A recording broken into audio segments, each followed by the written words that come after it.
Salut et bienvenue dans cette vidéo dans laquelle je vais t'expliquer comment faire du trading sur les indices boursiers, donc comment on peut trader les indices boursiers. Donc tout simplement, on va voir qu'est-ce qu'un indice boursier et ensuite comment faire du trading sur les indices boursiers, donc quels produits on peut utiliser et comment les utiliser. Donc en premier, on va d'abord voir qu'est-ce qu'un indice boursier. Donc un indice boursier, ça représente tout simplement un groupe d'actifs. Donc la plupart du temps, ça représente un groupe d'actions. Donc par exemple, le CAC 40 représente les 40 plus grosses capitalisations françaises.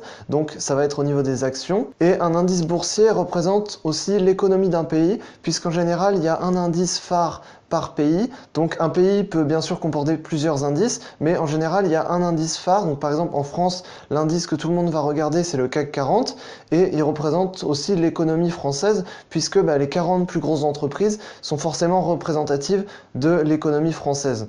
Donc ça représente aussi l'économie d'un pays. Donc bien sûr, il existe des tas d'indices boursiers dans le monde entier. Donc il y en a plusieurs qui dépendent de plusieurs critères à chaque fois. Et au niveau des différents indices qui existent, il y a des indices, donc déjà chaque pays possède plusieurs indices, et ensuite il y a des indices qui existent en fonction des zones géographiques, en fonction des secteurs d'activité. Il y a des indices boursiers qui vont comprendre les dividendes qui ont été reversés alors que d'autres non. Voilà, il y a vraiment des tas d'indices boursiers qui existent, et rien qu'en France il y en a beaucoup, et dans chaque pays il y en a beaucoup.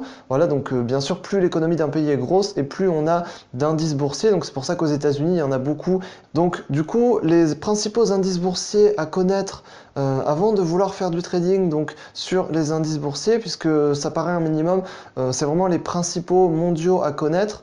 Donc voilà, puisque comme la plupart des indices dans le monde sont corrélés entre eux, donc corrélés, ça veut tout simplement dire que lorsqu'un indice va bouger, donc admettons l'indice américain va bouger, donc l'indice américain, ça peut être le Dow Jones par exemple. Donc si le Dow Jones bouge, forcément ça va influencer le CAC 40 qui va peut-être bouger dans la même direction, et peut-être le DAX 30, donc l'indice allemand, qui va bouger aussi dans le même sens.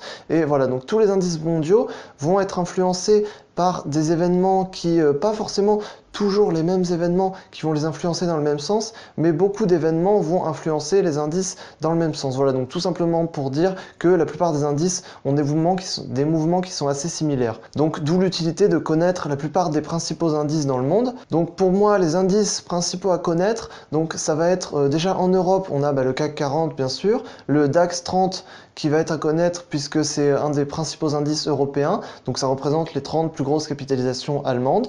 On a le FTSE, donc qui représente les 100 plus grosses capitalisations du Royaume-Uni cette fois-ci. Donc en Europe, pour moi, ça va être les principaux indices boursiers à connaître. Ensuite, aux États-Unis, on a donc le Dow Jones qui est le plus ancien indice boursier au niveau historique. Donc c'est vraiment cet indice-là qui va influencer les autres, et il représente les 30 plus grosses capitalisations américaines. Donc voilà, c'est vraiment un indice important, il date vraiment d'il y a très longtemps, donc il a une vraie importance dans l'économie. Au niveau des États-Unis, toujours, on a le S&P 500 qui va représenter les 500 plus grosses capitalisations américaines, et on a le Nasdaq aussi, qui pour moi est un indice à connaître, puisque ça représente les plus grosses capitalisations, mais au niveau des valeurs technologiques américaines. Donc puisque c'est un secteur qui est assez présent là-bas et qui représente une bonne partie de l'économie, mais ils ont un indice qui est spécifique à ce domaine-là. Donc voilà, c'est aussi un indice à connaître. Et ensuite, donc un dernier indice au niveau asiatique. Du coup, pour moi, le principal indice boursier qu'il va falloir regarder, ça va être le Nikkei. Donc il représente les plus grosses capitalisations du Japon. Donc voilà, c'est une des économies les plus importantes dans la région, qui a ces indices qui sont ouverts, donc on peut facilement investir dessus, contrairement aux indices chinois où ça va être plus compliqué. Donc voilà, bien sûr que quand on fait du trading sur les indices, il faut toujours prendre en considération tous les indices mondiaux, donc tous les autres qui existent en fonction des pays, donc en tout cas les principaux, donc surtout ceux que j'ai cités, voilà. Il en existe bien sûr d'autres, on peut tous les prendre en considération, mais ce serait juste pas possible. Donc ensuite, du coup, il y a plusieurs moyens d'investir sur les indices et de faire du trading sur les indices boursiers. Donc les principaux moyens, donc le premier moyen qui est le plus évident, c'est tout simplement de reconstruire l'indice boursier. Mais bon, c'est aussi le moyen le plus compliqué, puisque reconstruire l'indice boursier, je vais prendre pour exemple le CAC 40, ça veut dire que on va acheter donc, dans un portefeuille, on va acheter les 40 plus grosses capitalisations françaises, et donc on aura la variation du CAC 40, tout simplement. Mais voilà, ça va être compliqué de reproduire exactement l'indice, et puis ça va surtout être compliqué, puisque les 40 plus grosses capitalisations, bah, des fois, elles peuvent bouger. Donc il y a des valeurs, du coup, qui rentrent dans le CAC 40 et d'autres qui en sortent. Donc il va falloir gérer ça aussi. C'est vraiment pas le moyen le plus simple et clairement c'est vraiment pas ce que je conseille. Mais voilà, c'est juste une solution à connaître pour se rendre compte un peu que l'indice boursier, c'est vraiment quelque chose qui existe. Voilà, c'est tout simplement un panier d'actions. Donc on peut tout à fait le reproduire. Mais pour investir dessus directement en tant que particulier ou même en tant que professionnel, ça va être mieux de passer par des produits dérivés qui vont être beaucoup plus simples à utiliser. Donc au niveau des produits dérivés, on a bien sûr plusieurs choix. Donc le premier produit dérivé que je voulais te présenter, c'est le tracker. Donc on appelle ça aussi ETF.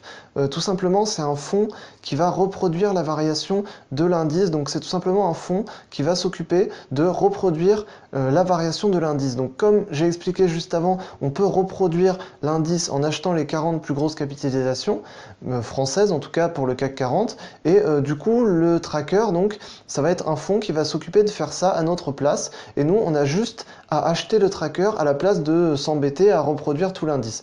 Donc voilà, c'est vraiment la solution qui est la plus facile d'accès et c'est plus orienté sur du long terme. Donc c'est vraiment une solution qui est facile d'accès.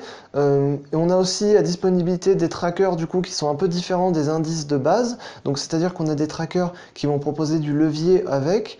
On a aussi des trackers qui vont proposer des stratégies baissières. Donc c'est-à-dire qu'il y a des trackers qui vont être corrélés au CAC 40 mais qui vont tout simplement représenter l'inverse du CAC 40. Donc si on veut investir à la baisse sur le CAC 40, ça peut aussi être intéressant. Donc le tracker, c'est vraiment bon pour moi à mettre dans une stratégie long terme sur un portefeuille action, mais par contre à court terme ça va pas être super puisque on a des frais qui vont être assez importants et surtout comme c'est un fonds, on va pas avoir suffisamment de liquidité pour pouvoir faire du trading court terme sur l'indice, mais voilà, ça reste un produit intéressant surtout pour le long terme à placer dans des portefeuilles. Donc ensuite, en produit court terme pour investir sur l'indice, on a le futur. Donc le futur va permettre d'investir sur le contrat à terme de l'indice. Donc voilà, je ne vais pas entrer dans le détail dans ce que c'est un peu compliqué, mais grâce au futur, on pourra investir sur le contrat à terme de l'indice.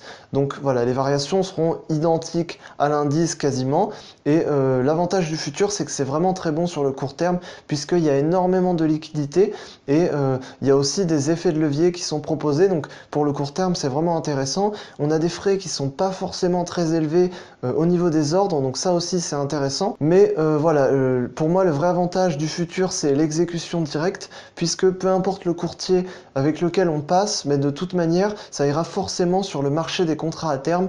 Donc on a vraiment une exécution qui est top. On a une des meilleures exécutions qui existent sur les marchés boursiers. Donc le futur, c'est vraiment top pour ça. En revanche, pour moi, un des seuls problèmes, c'est le capital à apporter, puisque pour démarrer sur les futurs, il faut compter au moins 5000 euros. Alors je dis ça globalement, puisque bien sûr, ça va dépendre des indices. Les prix d'entrée vont être au niveau des points. Donc un indice qui va valoir peu de points va être plus accessible au niveau des futurs, mais voilà, globalement, sur n'importe quel indice, il faut compter au moins 5 ou 10 000 euros, voire plus, pour être à l'aise sur les futurs. Donc voilà, il faut vraiment un capital suffisamment important quand même. Donc les futurs, c'est vraiment intéressant, mais c'est pas forcément adapté pour les débutants. Mais voilà, si ceux qui ont un peu de connaissances et un peu d'expérience de marché peuvent tout à fait aller sur les futurs, c'est vraiment adapté, et pour moi, c'est un des meilleurs produits pour faire du court terme. Donc voilà, les futurs, c'est un bon produit pour faire du court terme. Ensuite, on a aussi un autre produit pour faire du court terme, mais qui va être plus facile d'accès, beaucoup plus que les futurs, et qui va être plus accessible aux débutants, donc ça va être les CFD. Alors souvent, les CFD peuvent être un peu critiqués, mais pourtant, ça possède vraiment de nombreux avantages, puisque le CFD va nous permettre d'accéder à beaucoup de valeurs pour très peu de capital de départ, puisque sur les CFD, on peut commencer avec quasiment 100 ou 200 euros, donc voilà, c'est vraiment peu sur le monde boursier, donc c'est vraiment intéressant de commencer comme ça. En plus de ça, souvent les courtiers CFD proposent aussi un accès ou aux actions ou au forex, donc en plus de ça, on aura l'accès aux indices, aux actions ou au forex. Après ça dépend des courtiers, donc voilà, ça peut être intéressant si on débute de commencer sur les CFD. Donc au niveau des effets de levier, les courtiers ces CFD proposent aussi beaucoup d'effets de levier, donc ce qui fait que c'est intéressant sur le court et moyen terme. En revanche, pour le long terme, c'est pas forcément le produit le plus adapté, mais voilà, sur le court et moyen terme, ça va être bien adapté, puisqu'on a aussi des effets de levier qui sont proposés, donc les effets de levier qui peuvent être même parfois plus importants que sur les futurs, puisqu'on peut avoir des effets de levier jusqu'à 100 ou 200, donc ça peut être intéressant, bien sûr, il ne faut pas en abuser, mais voilà, ça peut vraiment être intéressant. Les CFD, pour moi, c'est une des meilleures choses pour commencer, bien sûr, mais par contre, le CFD, donc le problème des CFD, c'est qu'on va travailler sur des marchés qui vont être en market making. Donc tout simplement, c'est des courtiers qui vont recréer le marché boursier au lieu de nous envoyer directement notre ordre sur le marché boursier. Donc ça pose quelques problèmes. Donc c'est pour ça que les CFD sont souvent critiqués, puisque c'est des contrats qui sont créés par les courtiers et non pas par la bourse ou par des banques. Donc c'est le problème un peu du CFD, mais en même temps c'est ce qui fait ses avantages. C'est ce qui fait que c'est aussi peu cher et c'est aussi accessible. Donc voilà, c'est d'un côté un problème et d'un côté un avantage. En tout cas, si tu débutes, je te conseille d'aller sur les CFD, c'est tout à fait intéressant et c'est surtout très facile d'accès puisqu'on peut commencer vraiment avec très peu de capital sur les CFD et voilà, ça peut vraiment être intéressant pour débuter. Donc au niveau des autres produits dérivés qui existent pour investir sur les indices boursiers ou sur d'autres types d'actifs, ben voilà, je les ai pas tous cités, mais on peut aussi investir sur des produits optionnels. Donc ça va tout simplement être des options qui vont nous permettre de, entre guillemets, parier à la hausse ou à la baisse sur un cours. Donc ça marche aussi sur les indices forcément. On a aussi des produits comme les warrants, les turbos, les certificats. Donc tout ça, ça va être des produits dérivés aussi, donc qui sont disponibles sur les indices et aussi sur d'autres types d'actifs.